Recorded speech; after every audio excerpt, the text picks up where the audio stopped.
folks, my name is Jen, and today we're going to be doing something just a teensy bit different, but also the same. Full disclosure, I had ideas and plans and good intentions for this week, and unfortunately I did not manage to carry through on any of them. So instead we're going to be doing a tag video. Now, I have not been tagged. I might tag a couple of people. I don't know. If I haven't made up my mind who I'm tagging by the end of this video, I'll tag you in the description box down below. But yeah, it's springtime. I didn't have time to prepare anything, but I wanted to get content out to you guys anyway, so here we go with a tag video. So the tag I'm gonna do is the flower book tag, and this was created by Veronica and Sabrina at Wordy and Whimsical, and it looks like that is a WordPress. The first up. Roses are traditionally given as an expression of love. What's your favorite romance in a book? There's a couple of different romances. Actually, there's a lot of romances that I really love in various books, but one of them, actually a whole series of them really, just in the level of how the romances develop, the banter, the cuteness, the spiciness, like the whole deal, is A Princess in Theory and basically all of the Reluctant Royal series by Alyssa Cole.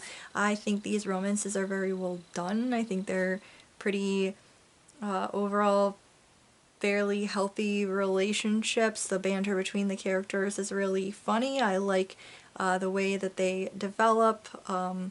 The spicy scenes are very spicy, and yeah, I just really love the characters in these books. But if you're talking like a book where I punched the air when confessions were made or things happen, like punch the air like you would when your favorite characters finally make out when you're been invested in a show for like 3-4 years or something like that level of excitement, is Persuasion by Jane Austen. Yeah, I screamed, I punched the air, I mean, we knew it was gonna happen, but still, it's very exciting. Very exciting. Stargazer lilies are named for their blooms that face toward the sky. Who is your favorite ambitious character? So, to be honest, there's a lot of ambitious characters in this series. The series is One Piece by Enichiro Oda. The biggest idiot of the bunch and the biggest ambitious person, of course, has to be Luffy, because he wants to be king of the pirates. That's a pretty big ambition, especially for someone who can't swim and is just like a lot of this story takes place before they've even reached the ocean where, you know, you can attempt to become the king of the pirates, so a lot goes on. But his whole crew is full of very ambitious people. You have someone who wants to be the, like, greatest swordsman that ever lived. You have someone who wants to map and chart the entire world. There's an archaeologist who, I believe, she wants to discover some big thing. I can't remember quite what, but there's like a big, and there's like just there's such ambition in all of the crew. But honestly, Luffy, head idiot, is also the head ambitious person that I can think of, because like King of the Pirates, that's pretty up there. Peace lilies are known for being one of the easier houseplants to care for. What is a book you think anyone could love? This is gonna be a big ask. I'm quite aware of it. I know it's a big ask. But The Count of Monte Cristo. I know, I'm bringing it up again. Dumas is a writing god, and I think, even though this is terrifyingly thick, this is a book that anyone could love. It has intrigue.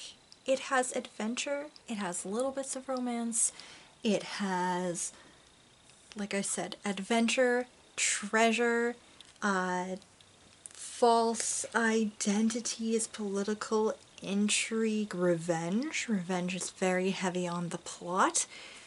Just brilliant and brilliant writing that just pulls you in and just leaves you feeling excited all the way through. So yeah, I think this is one that, well, most anyone could probably love if they gave it a chance. Chrysanthemums are given on Mother's Day in Australia. Who is your favorite fictional mother? I have a lot of fictional mothers that I love, but I think my favorite, really deeply pondering this, I think my absolute favorite is more of a mother figure, and that is Marilla Cuthbert from Anne of Green Gables. I am a sucker for a found family trope, and I adore the little family unit that Marilla and Matthew and Anne make. I just love them. And I adore Marilla. I admit, when I was younger, I wasn't fully on board with her. I thought she was kind of cold and unfeeling and all that kind of jazz. But reading this a couple of times, again, as an adult, you realize, like, no, it's just she's awkward and she's so new to this. Hey, I'm like the guardian to an 11-year-old girl. I gotta figure my shit out. Like, and I think that she does a splendid job. And I just really adore her. Spider plants are easy to propagate. What is a hyped up book that you love? So this one hasn't been talked about in a minute, but The Poet X by Elizabeth Acevedo. This book was all kinds of hyped up, like a few years ago. As you can see, it's won all of these awards. It deserves every single one of them. It is a brilliant book. It is a book in verse, through poetry by Ziamara as she struggles with being a teen girl in the city and dealing with like all of that and like budding romances and everything, while also struggling to deal with her parents, especially butting heads with her mother, and religion, specifically Catholicism, that she has a lot of questions about and she doesn't feel like she really belongs in any longer. It's like a whole breakdown of everything. It's dealing with all of that, and it's done so beautifully. So beautifully. 100% worth the hype. I adored this book. Lily of the Valley is pretty but poisonous. Share a book with a beautiful cover that was actually disappointing. This one, The Odyssey by Homer. I do have to say, I have liked other translations of this book. It's just this particular book. Of course, the one with the butter soft cover and the absolutely gorgeous everything. Well, not that. That looks like a doctor's office. But, like, the edges, the cover, this, the whole thing. Gorgeous. But the translation is so dusty and old, and it's in prose, and it just sucks. Orchids are one of the oldest flower types known to man. What's your favorite classic novel? Well, I've already mentioned one of them, which is Count of Monte Cristo.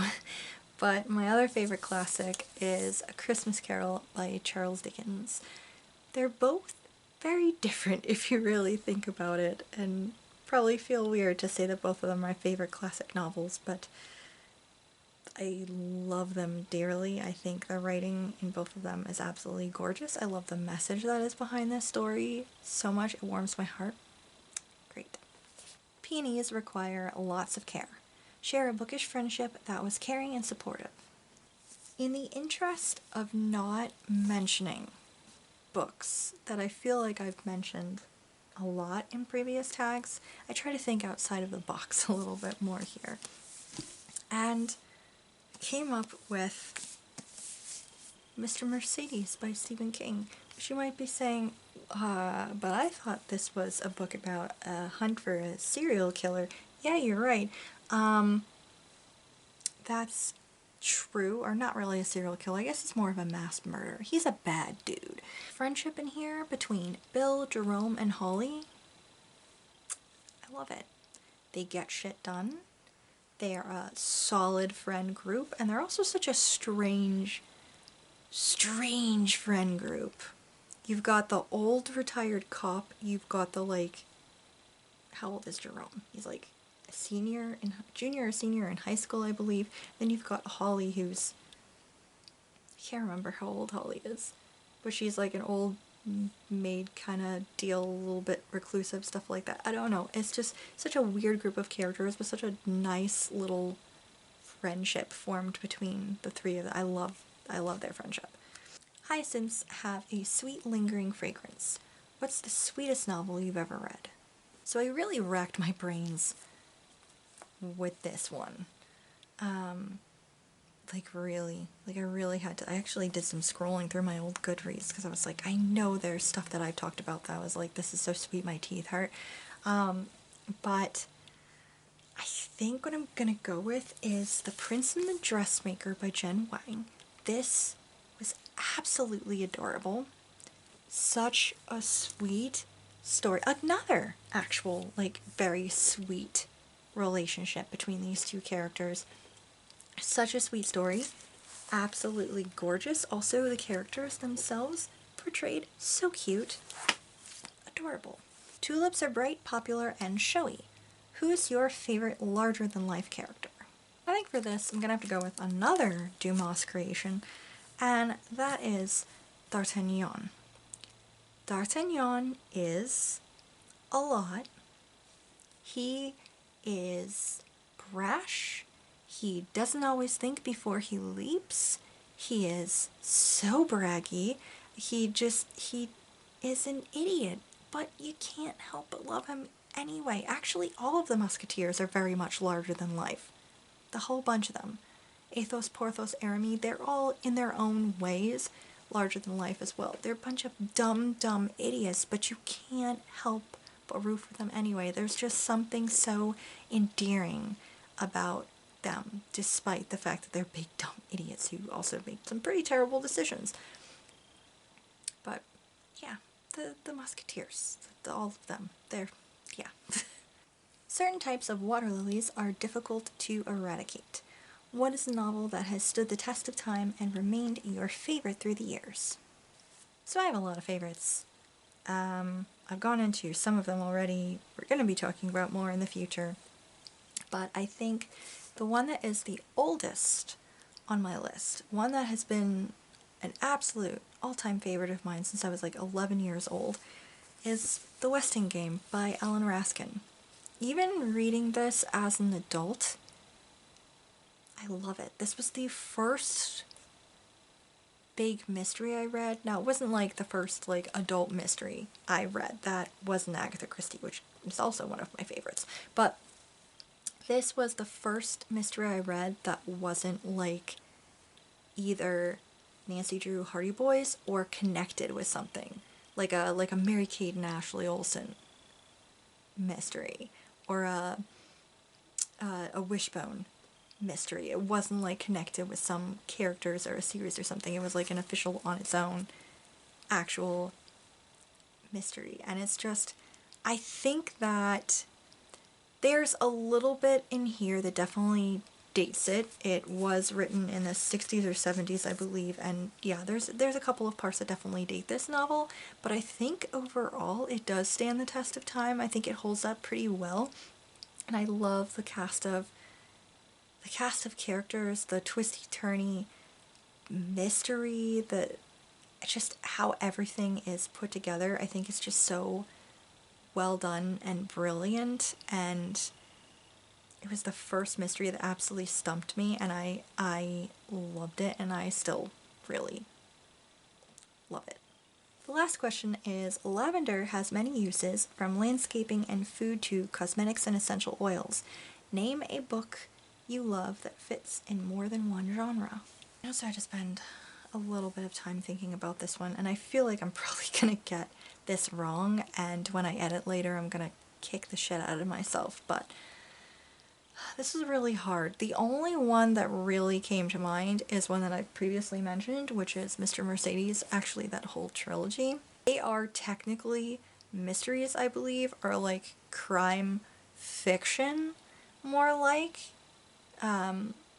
But there's also horror elements to, I mean, it's Stephen King. So there's also horror elements to them as well. So I guess it kind of dances the line between mystery and horror, or crime fiction and horror, I suppose.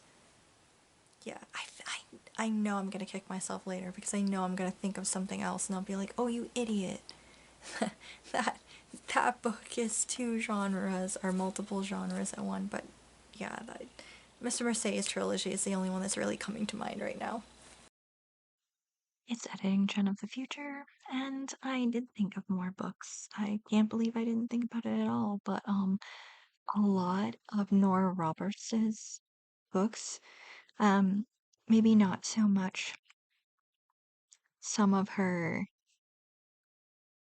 particular series, but well, the books that she writes, the in-depth novels that she writes under J.D. Robb, I guess that's one example. That whole series, is like sci-fi futuristic stuff, plus romance, plus mystery, because most of them are murder mysteries. And then also a lot of her other books end up being like mystery thrillers, but there's like the spicy romance side to it as well, like Tribute or Montana Sky or um, The Witness, um, 5 million other things that she's written. She's a big one for that. And yeah, I can't believe that I completely forgot about that because those novels of hers, usually the standalones that have the like mystery thriller mixed in with the romance elements, those are the ones of hers that I tend to like even more than her other like series that are just strict romance or like maybe fantasy romance or something. So, yeah. Then there's just like, what types of flowers do you like? I actually don't know how I feel about, I think, most of the flowers that were in here. I don't like roses because I think they smell bad.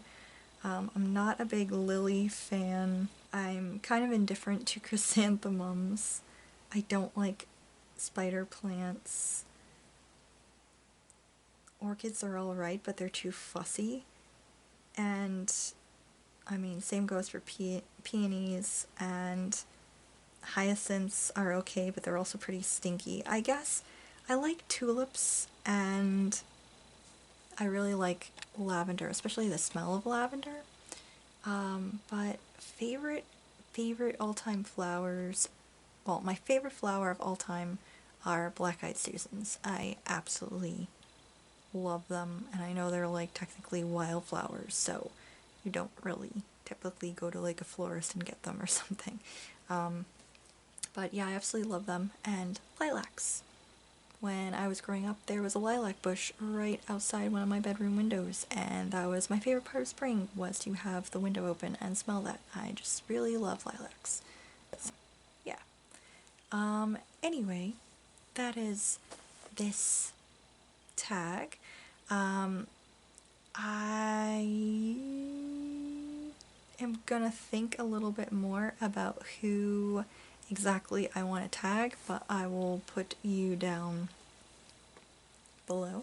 No pressure, of course, especially if you've done this before. I've been trying to keep track of everybody's tags and make sure I don't copy things again, but I could be wrong. Also, let me know what your favorite flowers are, or if you're a rebel and you hate flowers. I don't know, let me know that too. Anyway, thank you guys so much for watching. Thank you for always watching. If you're new here and you would like to subscribe, please consider doing so. I will hopefully be better prepared for the next couple of videos that I'm pretty excited to be doing. And yeah, hope you guys are having a great day, week, weekend, wherever you're at. The weather's getting nicer, guys, so yay. Anyway, see See you next time.